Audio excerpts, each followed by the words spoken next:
que Deus deseja fazer algo, Ele convoca o seu povo para orar. Nós vemos isso em 2 Crônicas, capítulo 7, versículo 14. Vemos isso nas páginas dos livros de Neemias e do livro de Esté. O povo de Deus em convocação para o jejum e para a oração. O principal propósito do jejum é a busca pela presença de Deus. Nós praticamos o jejum e a oração com o propósito de alinhar o nosso coração à vontade de Deus. Poderosamente, a nós é revelado a vontade de Deus. Então, também, o principal motivo pela qual jejuamos é que o jejum é uma disciplina espiritual. Através do jejum nós conseguimos dominar a nossa carne e ter força para vencer tentações e sujeitar a nossa carne à vontade do Espírito. Nós não jejuamos para coagir a Deus, não jejuamos para prensar Deus na parede, a fim de que Ele nos dê aquilo que procuramos. Nós jejuamos para buscar a Deus e a sua vontade. Toda vez que nós alinhamos o jejum e a oração, nós potencializamos as revelações de Deus, mergulhamos mais profundos, descobrimos segredos espirituais que não são revelados a todos, a menos que vivam uma vida de jejum e oração. O jejum não é para fazer Deus mudar de ideia, o jejum é para que eu conheça a vontade de Deus para mim. Se cumpre o que Paulo escreveu em Romanos capítulo 8, versículo 14. De fato, quando alinhamos as nossas orações ao jejum com o propósito de buscar a Deus, a vontade de Deus é revelada para nós e passamos a não ser mais guiados pela nossa vontade, pelas nossas emoções, pela nossa alma, mas guiados e orientados pelo Espírito Santo. É aquilo que eu digo, que eu ouço a voz de Deus, eu sei quando Ele fala. É aquele relacionamento que eu oro e Ele me ouve, mas também Ele fala e eu ouço. Toda vez que nós sujeitamos a nossa carne à prática do jejum, com o intuito de buscar a Deus, segredos espirituais nos são revelados, acessamos a glória de Deus no nível profundo, passamos a ser ativados no mundo espiritual de uma forma muito poderosa. O jejum ligado à oração nos leva a um rompimento espiritual extraordinário.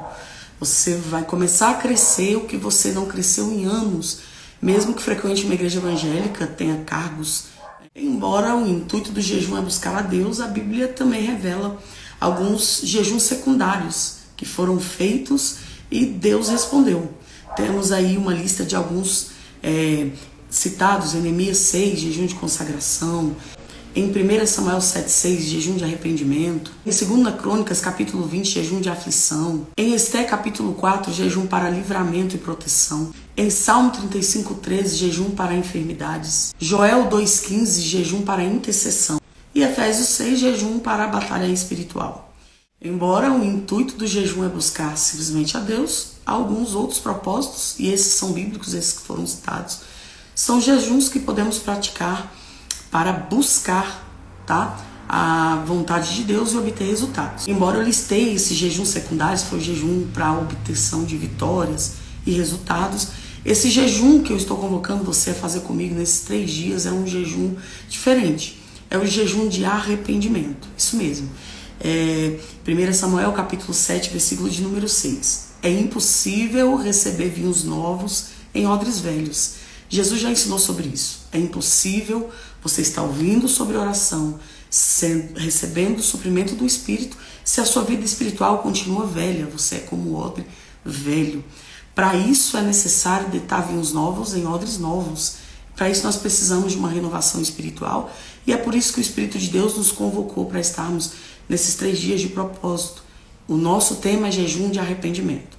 Só lembrando que jejum não é como alguns fazem por aí. Não é tirar algumas coisas, tirar a televisão, isso é consagração. O jejum da Bíblia é o jejum que nós nos abstemos de alimentos, isso mesmo. Nós paramos de comer por um período. E isso tem um significado espiritual poderoso, já que em Mateus capítulo de número 4, nós vemos, no primeiro nível de tentação de Jesus, foi sobre alimento. Nós vemos isso também, que Esaú perdeu a bênção da primogenitura por conta de alimento. Então, tem um significado espiritual por trás do jejum que é poderoso. Existe o jejum total, que você se abstém de alimentos e de água, e o jejum parcial. Eu te chamo para fazer esse jejum de 5 horas da tarde até a meia-noite, o jejum parcial, já que algumas pessoas não podem ficar longos períodos sem beber, sem a ingestão de líquidos. Nós começaremos o jejum hoje de 5 à meia-noite. Algumas instruções quando você for jejuar. Não jejue buscando vitórias e resultados imediatos. Jejue com o intuito de conhecer a Deus e buscar a sua vontade. Não a fim de buscar resultados, mas a fim de buscar a presença. Isso mesmo, a fim de buscar pelo amado da sua alma. Eu disse na terceira live que toda vez que Deus for o nosso primeiro, a nossa primícia, nós viveremos resultados incríveis através dessa comunhão. Quando Deus tiver o nosso tudo, nós também teremos o tudo de Deus. É mais ou menos assim que funciona. Então, esse jejum é para você buscar o seu amado. É um jejum de ativação, de renovação espiritual. E é impossível começar uma comunhão diferenciada com Deus a não ser pela confissão e pelo arrependimento. Então preste atenção a essa instrução que eu vou te dar agora. Durante esses 3 dias de jejum, você vai se desligar das redes sociais, tá? Você vai abrir mão durante esses 3 dias, durante esse período de 5 à meia-noite das suas redes sociais. Durante esse período você vai começar o seu jejum com louvores e adoração a Deus. Quando você entende que a adoração é uma arma poderosa para buscar intimidade com Deus e vencer batalhas espirituais, você vai começar as suas orações não pedindo, mas adorando. Jesus ensinou isso na oração do Pai Nosso. A primeira parte da oração é louvor e adoração a Deus. Então comece o seu jejum louvando e adorando a Deus, tá? Chamando a Deus pelos seus atributos. E amanhã eu lanço um vídeo falando sobre os atributos de Deus na oração, que se tornarão ferramentas poderosas para você que deseja viver uma vida espiritual abundante em Deus. Cante hinos de louvor durante esse período, tá? Em período de jejum, coloque hinos, louve a Deus, busque a Deus, se desconecte do mundo para se conectar com Deus. Também é necessário que você tenha a sua Bíblia na mão. E para você começar esse jejum de arrependimento, eu vou pedir para você, vou te orientar a fazer algumas coisas. Primeiro, declare a nossa oração aprendida nas nossas lives em Efésios capítulo de número 1, tá bom? É importante que você faça essa oração porque ela te ativa no mundo espiritual. Segundo, você vai ler durante esses 3 dias, você vai ler e meditar. Ler e reler. Você vai ler e reler Gálatas capítulo 5, versículo 17 ao versículo de número 21. Leia e releia, pedindo ao Espírito Santo para que ilumine a sua mente. Você vai pegar o seu caderno e você vai listar. Você vai fazer uma lista de todas as obras da carne que estão listadas nesses versículos que lemos. Vai colocar em ordem. Em seguida, você vai procurar o significado de cada uma dessas palavras no dicionário bíblico. Joyce, eu não tenho dicionário bíblico. O Google, você pode colocar aí no Google dicionário bíblico, colocar a palavra e ele vai te dar.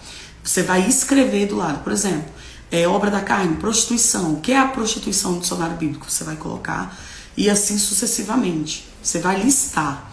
Durante esses dias de oração, você vai pedir ao Espírito de Deus para iluminar. Última coisa, você vai pedir para o Espírito de Deus iluminar a sua mente, para que ele te relembre ou faça o teu coração pulsar, para que você atente, se caso você já praticou algum desses pecados e nunca confessou, ou se você ainda pratica.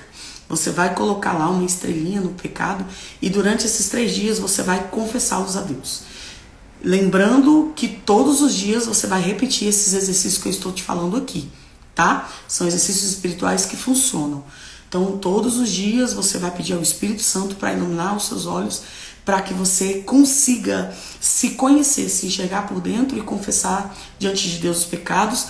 Não tem como viver coisas novas vivendo práticas velhas. Então, para se chegar a Deus em um nível maior é necessário arrependimento, quebrantamento e confissão de pecado. Tem muita coisa para nós vivermos esse ano. Para você que participa da minha mentoria, fica ligado nos nossos assuntos. Tem muita coisa para a gente viver em Deus. E essa convocação é só a primeira ponta do iceberg. Tem muitas novidades do Espírito que eu quero compartilhar com você, que irão transformar a sua vida de oração de uma vez. Crendo nesses resultados que o Espírito Santo te dará, nós nos vemos, glória, segunda-feira, cheios de expectativa para o encerramento da nossa última live. É poderoso. Deus abençoe a todos. Grande abraço.